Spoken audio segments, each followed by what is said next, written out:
Hey guys, Jesse with Eden Perfection. Want to go over the equipment that I used in the Tactical Games team event about 2 weekends ago. But before we do that, a real quick note on fitness. Okay, the TAC Games is CrossFit with guns. So if you want to do it, you need to be in a CrossFit gym. I joined Narrowway CrossFit. Train hard, stay humble. Great gym here in Nacogdoches. Highly recommend it. Anel, the owner, will get you taken care of. Whether you're brand new to fitness, or maybe like me, you've been lifting for years but have avoided the cardio side of things, doesn't matter. She can get you taken care of. So I'll try to talk to Anel a little bit later. We'll ask her about CrossFit and get some more information from her. But for now, let's get to the equipment. All right, so we'll go top to bottom on the soft goods first, and then we'll get into the actual hardware.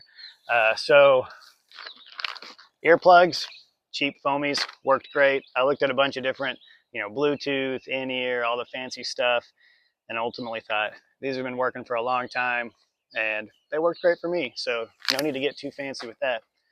Oh, for the safety glasses, sunglasses, I went with Wiley X Jackals. This model was on sale, which played heavily into my choice to use them. But Wiley X was definitely a no-brainer for me. I've been using Wiley X sunglasses and safety glasses for probably 25 years. So when it came to selecting eyewear, no-brainer. They worked great, no fog, no issues. Real happy with those. I'm not going to throw those. Didn't do anything special with clothing. There's guys there with super cool tactical pants and all these neat shirts and stuff, but I'm just a regular guy, so shorts and a t-shirt work great. Shoes, Salomon Speedcross 6. Been wearing Salomon for a lot of years, and it seemed like a natural choice for the terrain we were going to be in and the activities we were going to be doing. And I got to say, it worked great until midway through the first day, I smashed my big toe real bad. And this has a pretty tight toe box. So I was in a decent amount of pain because of that. My toe was swollen up, pushing pretty hard on the toe box. Thankfully, I had brought spare shoes, mainly in the event of mud, but it worked out well. I had another old pair of beat up Salomon Alpha Cross 4s, more room in the toe box. So switched those out for day 2 just so my toe wouldn't hurt so bad. Got along great with that. Had some pig gloves with me, SKD Tac pig gloves. Didn't end up using them, but there were a few stages where it might have been nice, just if you're on the ground on your hands and knees. So I think they would have worked fine if I'd needed them. I got this random box of stuff, and the reason I do is because leading up to the competition, I had 2 weeks in a row of business travel. And the week of the competition, I ended up getting back into town and in my bed at 4 a.m. on Friday morning. And my wife's alarm started going off at 5:15 that morning. So I didn't get a ton of sleep. So I was kind of just loading everything up and throwing stuff, mags and stuff into a cardboard box. So I wanted to bring that out and show that to you. Let's get into some of the other stuff for the plate carrier. I already had the Sphero Concepts Slickster. Great plate carrier. I really like it. One thing I did do is take out my hard armor plates and replace them with kind of a staple at the TAC Games, which are these steel shot or lead shot filled Jacked Rabbit plates. So these were great. Man, if you've never used them and you've trained in a vest before, that flexible plate is so much more comfortable than a hard steel or hard ceramic plate. For the TAC Games, like I almost wish they required a hard plate, just for the tactical side of things, but way more comfortable to train and compete with those Jacked Rabbit flexible plates. So highly recommend those. Of course, had to have this great Eden Perfection Texas patch. I think that really helped us out quite a bit on our scoring. For the guns, we'll talk about the rifle first. So my goal with all this stuff is to have something that's going to perform well, but isn't necessarily Gucci. Isn't going to break the bank. I'm a regular guy, got a family, got a mortgage, so there's a budget on things. So for the rifle, it's an Eden Perfection upper, a 13.7-inch barrel, chrome plated microbest bolt carrier group. Just a working man's upper receiver. Shoots great, very accurate gun. The lower I put it on was one I already had, an old Mega machine. This was like pre-Zev Mega lower, that's SBR'd, so really fun to rock that. The scope, I bought, this Vortex 1 to 8. You get these on Palmetto State Armory for like 240 bucks with the mount. Right, it's an entry-level scope, and certainly I would have enjoyed some better glass during the competition, and that's probably where I'm going to focus moving forward. I don't know that I'll change anything about the rest of the gun. I really like this setup. I'm kind of nailed down on that. But the scope, we might change up. Maybe not do a 1 to 8 or 1 to 10, but go to a 2 to 12 or something like that, and definitely higher quality glass. So I did have some issues with this rifle, and I knew I was borderline. So it's a real soft shooting gun. The lower was set up for a different upper to be run suppressed. And so when I dropped this on, I had to change out the buffer and spring, and I was just borderline on operation, right? This real soft 4 o'clock ejection pattern. And one thing you should never do is, if you're borderline on anything, don't compete with it that way, because naturally our first stage, my rifle wouldn't cycle. So I was having to clear the magazine, eject a round that wouldn't, eject a case that wouldn't come out, reinsert, and then try to get a sight picture in a really awkward position. So that was not a fun way to start the shooting portion. But thankfully I talked to Nick, the owner over there at TAC Games, and said, hey, here's what's going on. I've got this undergassed gun. I've got this old Yankee Hill Turbo K suppressor in the truck. Can I throw it on, get some more back pressure? And he said, yeah, no problem. So added the suppressor, and as expected, it created a ton of back pressure, because this can does. And I guess it made me look cool too. I mean, I don't know. You probably saw hopefully saw the video I posted of a little discussion during magazine loading. And yeah, suppressors do look cool, but it's added length. I didn't really want to do it, but I needed to. So anyway, other than that, the gun worked great, shot great, as long as I did my part. Ammo I used was AAC 77 grain OTM. And honestly, guys, I don't know. I've done a little testing with it. It seems to shoot good. I'm not sure how consistent it is. Just didn't have enough time to go get chrono numbers tied to groupings and just really lay it out. But it shot great, shot good enough. Again, if I did my part, everything else lined up. So for the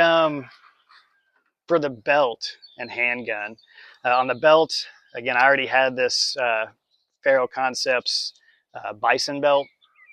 I think they've updated this and it has a new name now. But anyway, Faro Concepts Bison belt, STAC Kiwi double pistol mag carrier, and then HSGI tacos stacked for a rifle and a pistol. And then I had a spare taco I could add on if I needed to, depending on what the loadout was for that event. And I also had this kind of chest placard that I could throw on my vest if I needed to. I ended up not ever using that for magazines, because this vest has pouches in the cummerbund, and I found that to be more comfortable than run it on my chest. So anyway, back to this. For the holster, I used a Nerd Coffin 2.0, and I've got it on a G-Code RTI setup with the leg strap. Again, real happy with that. I don't see any reason to change any of this setup moving forward. It worked very well for me. The handgun, I used this Fusion Firearms XP Pro Comp. Definitely a neat gun. Got a lot of questions about what I was shooting. I think it probably looked cooler than what I actually am, so that's fun. And went with a Holosun 407C. Just basic red dot, but that's really all I needed. So let's talk about this pistol a little bit, because I bought this specifically for this competition. I didn't really have a gun that fit the need. And my shooting partner has a Glock 34 Gen 5, but as we all know, those kind of disappeared when Glock did their whole lawsuit Model V thing and then switched to the Gen 6. So Glock 34 kind of went out the window. I wanted to keep as much cross compatibility with my shooting partner as I could. So with the introduction of this XP Pro Comp, great 1911, 2011 trigger with Glock magazines, I said, hey, that's close enough. At least we'll be able to share magazines. We'll shoot the same ammo. Went with Blazer, 124 grain. Shot pretty soft out of this gun. So in general, the gun, I mean, it's just been great. It's definitely not, it's not like my old STI. It's not as tight, right? It's more like Glock tolerances in a double stack 1911 platform, but it works. When I first got it, it did need a little break-in period. As I was testing different ammunitions, the only issue I had was failure to lock back on the last round. And man, maybe 50 rounds, 60 rounds in, that cleaned up, and it has just shot so great. Sub 2-pound trigger pull right out of the box, just feels nice and smooth. Everything, I just can't say enough good things about it.